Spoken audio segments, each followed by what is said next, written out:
That is church hurt. How can we offer an alternative way of life if the church looks just like the world? I want Jesus to get every single soul that he died for.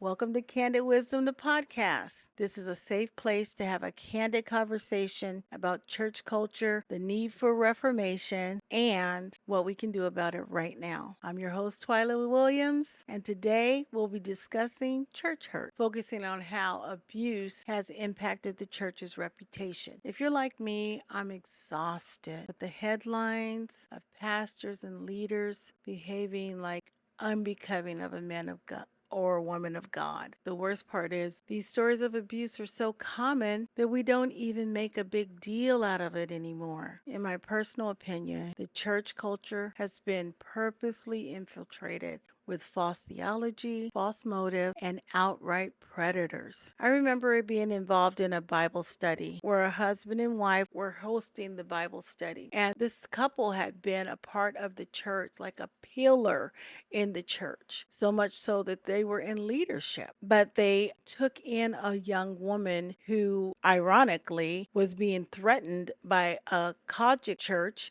because she had had an affair with the bishop and she was going to expose the affair, actually suing the church for money. So this couple took her in, her and her two sons.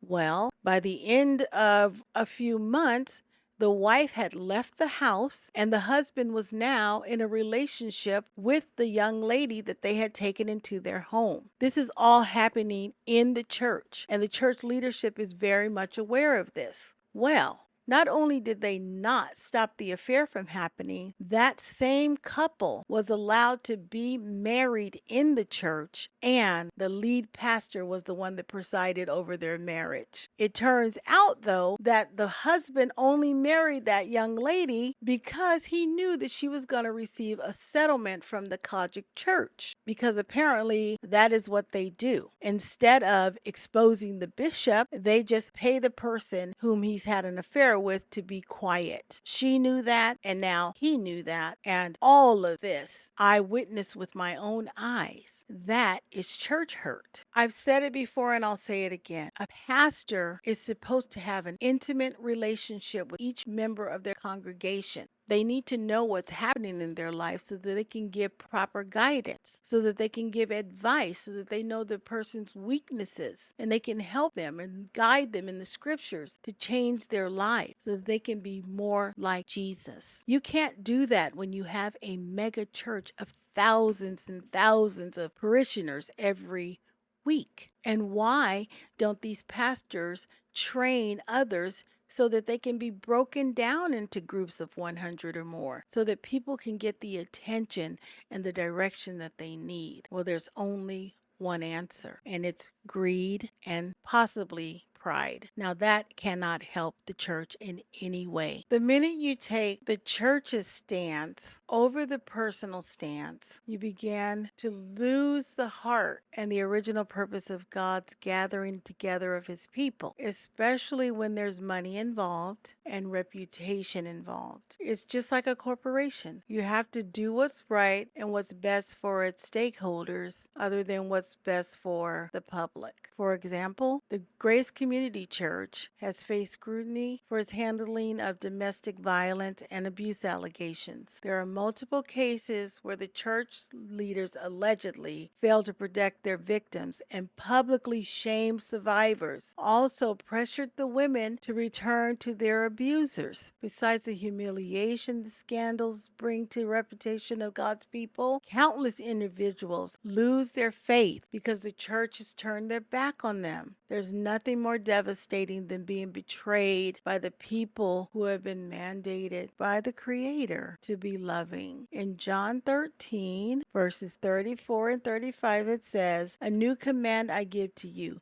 love one another as I have loved you, so you must love one another. By this, everyone will know that you are my disciples if you love one another." This is Jesus speaking directly to his followers, not suggesting love, but commanding it as a defining mark of his people. So, what can you do on an individual level if you've experienced church hurt? The first thing you must do is speak up. Don't just leave, because this could be the difference between someone's exposing what's going on or setting things up for the next victim. Believe me, this will empower you when you speak up. And the Bible gives us specific guidelines for conflict resolution. We can find it in Matthew 18:15 through 17. It reads, "If your brother or sister sins, go and point out their fault just between the two of you. If they listen to you, you won them over. But if they will not listen, take one or two others along, so that every matter may be established by the testimony of two or three witnesses. If they still refuse to listen, tell it to the church. And if they refuse to listen even to the church, treat them even as you would a pagan or a tax collector." So, the first thing you want to do is confront the person yourself. Ask them a question. Did you mean to offend me? Did you mean to make me feel this way? This way, you will give them an option of being available to apologize in that moment. And if that doesn't work, then you follow the steps that the Bible has given us. Now, what if you are a witness to church hurt? Well, there's something that you can do there too. You can stand with the person who has been offended. So if you know that you've witnessed church hurt, don't allow that person to stand alone. At least stand by their side until the investigation is done. Proverbs 31, verses 8 and 9 read, Proverbs.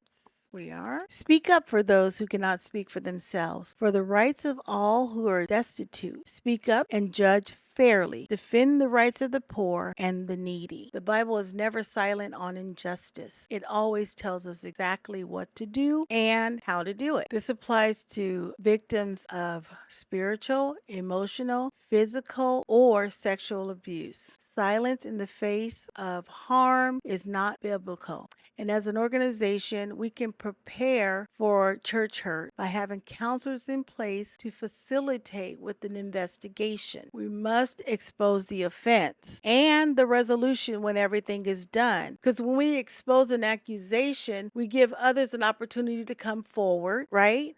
So give your members a chance to be adults about the situation instead of trying to hide it, expose it. In 1 Timothy chapter 5 verse 19 and 20 it says, "Do not entertain an accusation against an elder unless it's brought by two or three witnesses." But how will you ever get two or three witnesses if there's no accusation out for other members of the church to come forward? It continues by saying, "But those elders who are sinning, you are to reprove them before everyone, so that the others can take warning." Spiritual authority does not grant immunity. Leaders must be corrected publicly when they harm or exploit others. We must stay focused on love and creating an alternate way of life to offer the lost. Remember, love is our goal. Everything in the kingdom flows from love, not just obedience, but love that fuels obedience. In 1 Corinthians chapter 13 and verse 2 it says, "If I have faith that moves mountains, but I don't have love, I am nothing." And 1 Peter chapter 4 verse 8 through 10 reminds us, above all, love each other deeply, because love covers a multitude of sin. Offer hospitality to one another without grumbling, and each of us should use whatever gift you have received to serve others and be faithful stewards of God's grace in various forms. The emphasis here is on both emotional support, love, and practical support, love, which is service. Church hurt has been around as long as God's people have been joined together. But we need to get back to how things were handled in the first century. The priority for God's people is unity and peace. And that is why we must address the offense when it happens and show that we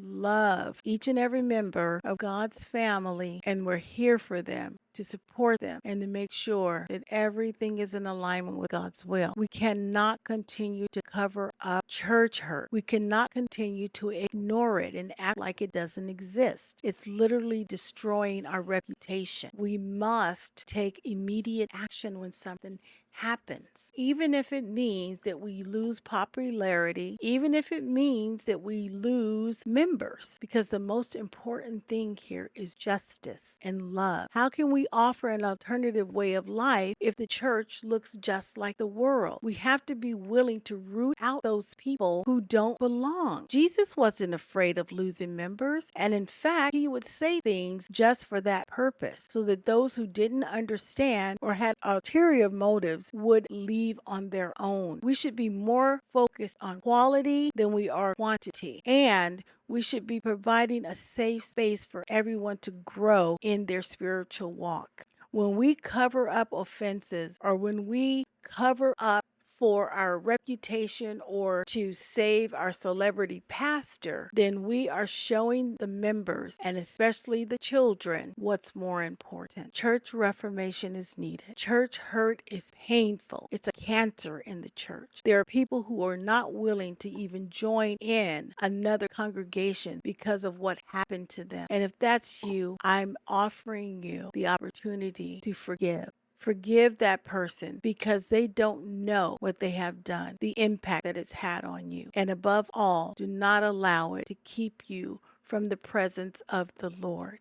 Make sure that you stay in scripture, make sure that you stay in prayer, and give the family of God another opportunity to prove that there are people out there who will love you the way that you are supposed to be loved, the way that they were commanded to love you. And church family, we have to do better standing by the people who have been offended, reaching out to them. If you know somebody who's been church hurt, if you know somebody who left the church because of it, reach out to them today. Give them a call. Let them know that you miss them and that you would love to see them back, or even love to have a meal with them. We cannot afford to lose people back to the world. I want Jesus to get every single soul that he died for. So please, let's come together and do better about church hurt. Thank you so much for joining me today. If this word has been inspirational to you, or if you know someone who needs to hear this, please share this video. And if you stayed all the way to the end, hit the like button and subscribe. Thank you again for joining us on the Candid Wisdom Podcast, and I'll see you next time.